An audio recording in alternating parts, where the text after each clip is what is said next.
Il y a des gens sur cette terre qu'on peut provoquer sans être inquiété. Mais les élus n'en font pas partie. À première vue, ils peuvent sembler être des gens ordinaires, calmes, patients, indulgents, voire vulnérables. Mais spirituellement, ils sont soutenus par une force que nul ne peut pleinement comprendre. Une force divine les entoure. Ils marchent avec leurs ancêtres, les anges et l'onction de Dieu. Ainsi, s'en prendre à un élu, ce n'est pas seulement s'attaquer à une personne. C'est s'attirer une malédiction. C'est inviter des conséquences surnaturelles dans sa vie. Et croyez-moi, votre vie ne sera plus jamais la même. Si ce message vous parvient au moment précis où vous en aviez besoin, ne le passez pas. Prenez un instant pour réfléchir, car vous êtes sur le point d'entendre des vérités spirituelles que la plupart ne comprendront jamais avant qu'il ne soit trop tard. Si votre intuition le reconnaît, écrivez 111 en commentaire pour recevoir des bénédictions divines et un alignement spirituel. Et n'oubliez pas de vous abonner, car les élus ne sont jamais seuls. Entrons maintenant dans le vif du sujet. Voici ce qui se passe réellement lorsqu'on s'en prend à un élu. Attention, âme sensible s'abstenir. Premièrement, votre vie commence à se désagréger mystérieusement. Ce ne sera pas immédiat. Vous pourriez même croire, au début, vous en être tiré à bon compte. Vous vous convaincrez qu'il ne s'agissait que d'un conflit, d'une simple dispute ou d'un désaccord. Mais lentement, sans raison apparente, votre vie commence à s'effondrer. La paix qui vous semblait si stable se dissout peu à peu dans le chaos. Ceux qui vous aimaient profondément vous évitent désormais sans explication. Les relations qui paraissaient inébranlables commencent à se détériorer. Les amitiés se refroidissent. Vos finances, aussi solides qu'elles semblaient, subissent des revers inattendus. Vous commencez à perdre des clients. Votre entreprise périclite ou votre emploi devient précaire. Même en changeant de voie, le malheur vous poursuit. Votre sommeil est perturbé. L'anxiété remplace la lucidité. La confusion remplace la confiance. Vous essayez tout. Livres, thérapie, religion, voire vengeance. Vous voulez blâmer le stress, le mauvais timing, ou même le hasard. Mais rien de tout cela n'explique ce qui se passe. Car s'en prendre à un élu, à quelqu'un qui marche sous la protection divine, ce n'est pas simplement le toucher. C'est violer un pacte sacré. Les élus ne sont pas des êtres ordinaires. Ils ont été envoyés ici avec une mission et leur souffrance est surveillée par les plans supérieurs. Qu'on leur fasse du mal intentionnellement ou non, le monde spirituel ne réagit pas par une colère immédiate, mais par un processus de destruction progressive. Non pas parce que vous êtes puni comme vous le pensez, mais parce que l'équilibre doit être rétabli. La justice est inscrite dans l'univers. Elle se manifeste en silence, par des schémas, par des conséquences. C'est une réaction spirituelle à laquelle on ne peut s'opposer par la raison. Vous vous demanderez ce que vous avez fait pour la mériter, mais votre âme ne sait point. Cela se souvient de ce que votre ego refoule. Ensuite, vous commencez à les voir en rêve. Au début, cela peut sembler anodin, une image vague, un rêve anodin, mais cela finit par se répéter. Vous commencez à voir l'élu, en rêve avec une fréquence discrète qui devient troublante. Il ou elle ne dira peut-être pas un mot. Il ou elle se contentera de vous observer, silencieux, rayonnant, immobile. Leurs yeux vous suivent sans vous poursuivre. Leur présence est calme, et pourtant pénétrante. Leur silence n'est pas vain, il est puissant. Vous pourriez même rêver qu'ils sont auréolés de lumière ou qu'ils se tiennent au loin, tandis que vous tentez de les atteindre en vain. Ce n'est pas le fruit de votre imagination. Ce n'est pas un tour de votre esprit. C'est une apparition spirituelle. L'énergie que vous avez tenté de perturber s'infiltre désormais dans votre subconscient. C'est le signe que votre esprit n'est plus protégé comme auparavant. Leur âme ne vous a pas suivi. Mais leur aura divine, leur vibration, deviennent à présent un miroir. Un miroir auquel vous ne pouvez échapper. Vous commencez à vous sentir hanté, même éveillé. Vous pouvez tenter de l'ignorer, de vous distraire ou de chercher une aide spirituelle, mais l'image persiste car vous avez franchi un seuil sacré et votre âme en est désormais consciente. Même si votre esprit refuse de l'admettre, les rêves sont des domaines spirituels. Lorsqu'un être élu apparaît de façon répétée, il ne vous rend pas visite personnellement.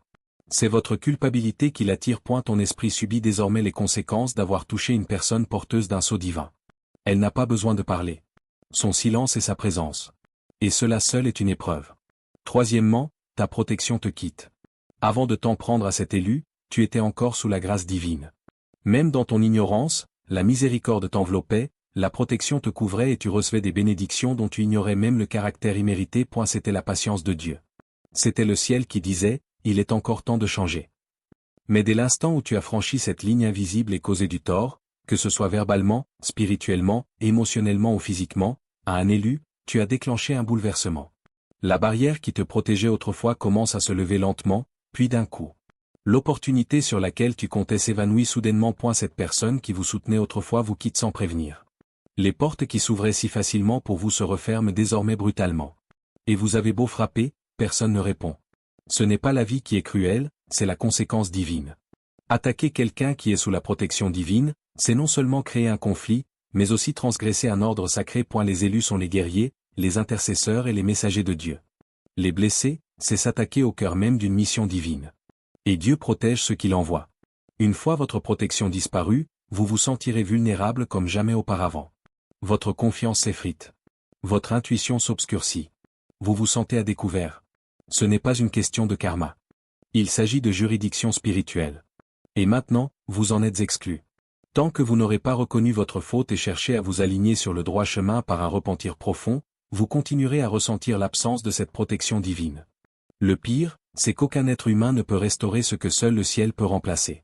Quatrièmement, vous serez publiquement humilié. Voici ce qu'il en est de la justice spirituelle, elle n'oublie jamais. Vous pensez peut-être que votre attaque était dissimulée, que votre calomnie était privée, ou que votre trahison était subtile. Mais rien de ce qui est fait contre un élu n'est jamais vraiment caché. C'est inscrit spirituellement. C'est vu par des forces qui dépassent ce que vos yeux perçoivent. Et souvent, le retour de bâton ne se fait pas en secret. Il se manifeste publiquement. Si vous avez tenté de les humilier, le destin inverse les rôles. Soudain, vous vous retrouvez démasqué. Vos mensonges sont mis à nu. Ceux que vous avez montés contre eux se retournent maintenant contre vous.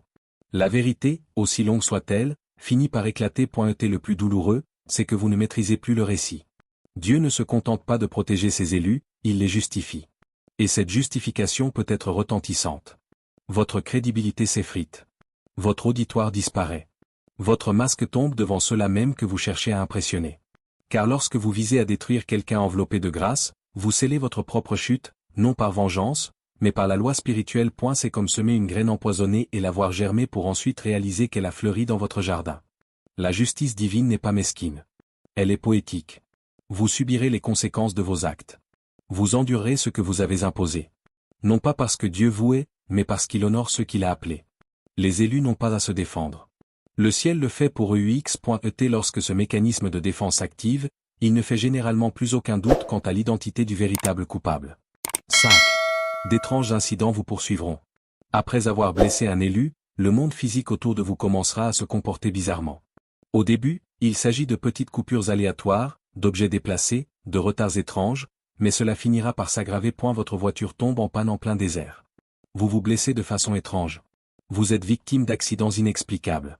Tout ce qui vous allait de soi vous résiste désormais. Ce n'est pas de la paranoïa. Ce n'est pas un simple coup du sort. C'est un signe spirituel. L'univers a marqué votre énergie comme hostile à un réceptacle divin. Quand cela arrive, la vie cesse de coopérer. C'est la loi de la résistance spirituelle.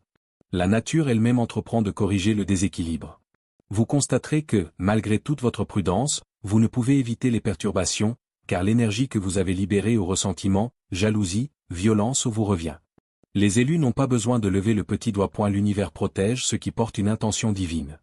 Et lorsque votre esprit s'oppose à cette intention, la résistance spirituelle se matérialise. Même votre entourage remarquera peut-être vos malheurs soudains, mais il sera impuissant. C'est une affaire entre votre âme et les lois supérieures. Tant que vous n'aurez pas réaligné votre cœur, tant que vous n'aurez pas demandé pardon et élevé votre vibration, ces accidents continueront, car ils ne sont pas le fruit du hasard. Ce sont des rappels insistants. Chacun murmure, tu as touché à ce que tu n'aurais pas dû. 6. Vos prières resteront sans réponse. Vous tenterez d'y remédier. Vous implorerez Dieu. Vous jeûnerez, prierez, irez à l'église, chercherez conseil, suppliant pour la paix perdue. Mais elle ne viendra pas. Vos prières, qui autrefois coulaient comme des rivières, semblent désormais se heurter à un plafond. Tu parles, mais le ciel reste silencieux. Tu pries, mais rien ne se produit. Pourquoi? Parce que tu as touché une âme divine avec l'intention de la briser. Et le ciel l'a remarqué. Tu as inscrit ta propre dette spirituelle dès l'instant où tu es devenu une menace pour la mission que Dieu avait sur cette personne. Et tant que tu ne reconnaîtras pas que ton repentir est sincère et non de façade, tes prières resteront vaines. Ce n'est pas une punition. C'est une question d'alignement. Le ciel ne peut bénir des mains encore souillées par l'offense. Il ne peut répandre sa grâce là où la rancune persiste. Et si vous prétendez n'avoir rien fait de mal, si vous minimisez votre attaque ou si vous minimisez la douleur que vous avez causée, vous ne faites que retarder votre guérison. Les élus portent une signature spirituelle unique. Lorsque vous vous opposez à leur chemin, vous vous opposez à la volonté divine, ce qui n'est pas pris à la légère. Même vos bénédictions se tarissent, non pas parce que Dieu a cessé de vous aimer, mais parce que l'accès à ses bienfaits est interrompu. Vous devez réparer cette brèche. Il vous faut aller au-delà des excuses. Vous devez être prêt à vous humilier et à réparer vos erreurs. Alors seulement, les cieux recommenceront à s'ouvrir. Non pas parce que vous l'avez mérité, mais parce que vous vous êtes réaligné avec l'ordre divin. 7. Leur énergie vous entra. Vous passerez à autre chose, ou du moins vous essayerez. Vous les bloquerez, vous les éviterez, vous ferez comme s'ils n'existaient pas. Vous vous direz que vous avez oublié que ce n'était pas si grave, mais leur énergie persiste. Elle s'attarde dans vos rêves, dans vos pensées, dans ces moments de calme inexplicable. Leur silence est plus éloquent que les mots. Leur présence, même après leur disparition, résonne encore en vous. Il vous arrive de croiser quelqu'un qui leur ressemble et d'être saisi d'un frisson. Il vous arrive d'entendre une chanson et de vous souvenir soudain de leur regard au moment où vous les avez trahis. Pourquoi cela arrive-t-il? Parce que vous n'avez pas seulement blessé une personne, vous avez profané une mission sacrée. Tu n'as pas seulement offensé quelqu'un. Tu as franchi une limite spirituelle et ton âme le sait. Même si ton ego le nie, leur aura te rappelle ton ombre. Leur paix reflète ton chaos. Ce n'est pas leur vengeance qui te hante, mais ta propre prise de conscience. Au fond de toi, tu réalises que tu as touché la pureté avec des mains impures. Et maintenant, ton esprit ne peut plus l'oublier. Tu te souviendras d'eux dans les tempêtes.